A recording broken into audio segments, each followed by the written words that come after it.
அனைவருக்குமே வணக்கம்.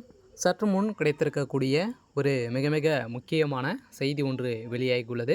சற்று முன் பாலியல் விவகாரத்தில் உதயநிதியின் வீடியோ லீக், மாணவி கொடுத்த வாக்குமூலம், இது மாதிரி பார்த்தீங்கன்னா செய்திகள் வெளியாக இருக்குது. இன்றைக்கி பார்த்தீங்கன்னா அதிரடியாக நேற்று அண்ணாமலை அவர்கள் பார்த்தீங்கன்னா இந்த பாலியல் விவகாரத்தின் அடிப்படையில் சில வீடியோக்கெல்லாம் பார்த்தீங்கன்னா வெளியிட்டிருக்காரு. இந்த நிலையில் தான் உதயநிதி ஸ்டாலின் அவர்கள் பார்த்தீங்கன்னா இப்போது இந்த கைதுக்கு பயந்து தான் பார்த்தீங்கன்னா இப்போ அதிரடியாக உதயநிதி ஸ்டாலின் அவர்கள் மருத்துவமனையில் அனுமதி பெற்று இருக்கார் அப்படின்ற மாதிரி இப்போ பரவலாகவே பேசப்பட்டு இருக்கு.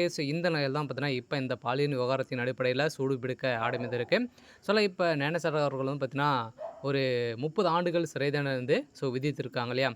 இந்த நிலையில் தான் பார்த்தீங்கன்னா இப்போ அதிரடியாக உதயநிதி ஸ்டாலின் அவர்கள் இப்போ இவர் தான் அந்த சார் அப்படின்ற மாதிரி இப்போ ஞானசாகர் அவர்கள் கொடுத்த வாக்குமூலத்தின் அடிப்படையில் தான் இப்போ உதயநிதி ஸ்டாலின் அவர்கள் கைது செய்யப்படுறது உறுதியானது.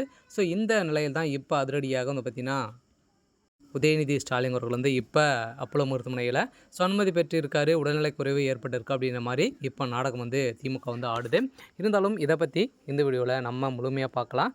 அதுக்கு முன்னாடி நம்ம சேனலுக்கு இப்போ தான் நீங்கள் முதல் முறையாக வந்திருக்கீங்க அப்படின்னா மறக்காமல் நம்மளுடைய சேனலை சப்ஸ்கிரைப் பண்ணி சப்போர்ட் பண்ணுங்கள். வாங்க வீடியோக்குள்ளே போகலாம். பார்த்தீங்கன்னா ஏற்கனவே அண்ணா பல்கலைக்கழகத்தில் நடந்த பாலியல் தொந்தரவின் அடிப்படையில் தான் குற்றவாளியாக ஞானசாகர் கைது செய்யப்பட்டார் இல்லையா. இவர் பார்த்தீங்கன்னா திமுகவுடைய ஒரு அடிப்படை உறுப்பினராக கூட இல்லை அப்படின்றத சொல்லி தான் திமுக பார்த்தீங்கன்னா தப்பித்து இருந்த நிலையில் திடீர்னு பார்த்தீங்கன்னா எதிர்க்கட்சிகள் அனைவருமே இவர் திமுகவுடைய ஒரு முக்கிய புள்ளி, ஒரு பினாமியாக இருக்கார். இவருடைய ஒரு பேர் மட்டுமே பார்த்தீங்கன்னா ஒரு 2.5 கோடிக்கு மேலே பார்த்தீங்கன்னா ஒரு சொத்துக்களே இருக்குது. திமுகவுடைய ஒரு முக்கிய புள்ளியாக தான் இருக்கார். இவர் உதயநிதியுடைய நண்பராகவும் கூட பார்த்தீங்கன்னா ஒரு நெருங்கிய நண்பராகவும் இருக்கார்.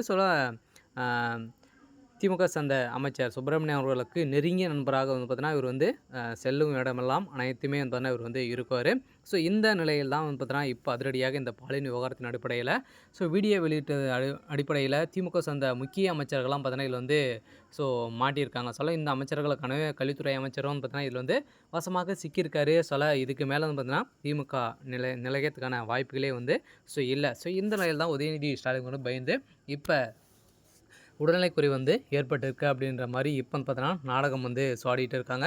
இருந்தாலுமே நீதிமன்றத்தை பொறுத்தளவுக்கு என்ன தீர்ப்பு வழங்கியிருக்காங்க அப்படின்றத பார்த்திங்கன்னா இன்னும் சில தினங்களில் தெரிய போகுது. உதயநிதிக்கு 15 ஆண்டுகள் சிறை தண்டனை விதிக்க போகிறதாகவும் ஒரு தகவல் வெளியாக இருக்குது. பார்த்தீங்கன்னா இப்போ மாணவி கொடுத்த வாக்குமூலத்தின் அடிப்படையில் இப்போ அதிரடியாக ஞானசாகர் அவர்கள் கொடுத்த வாக்குமூலத்தின் அடிப்படையில் தான் உதயநிதியுடைய கதை முடிய போகுது. சரி, ஓகே. இன்றைக்கான அப்டேட் பார்த்திங்கன்னா இதுதான். மறக்காமல் நம்மளுடைய சேனலை சப்ஸ்கிரைப் பண்ணி சப்போர்ட் பண்ணுங்கள். தேங்க்யூ.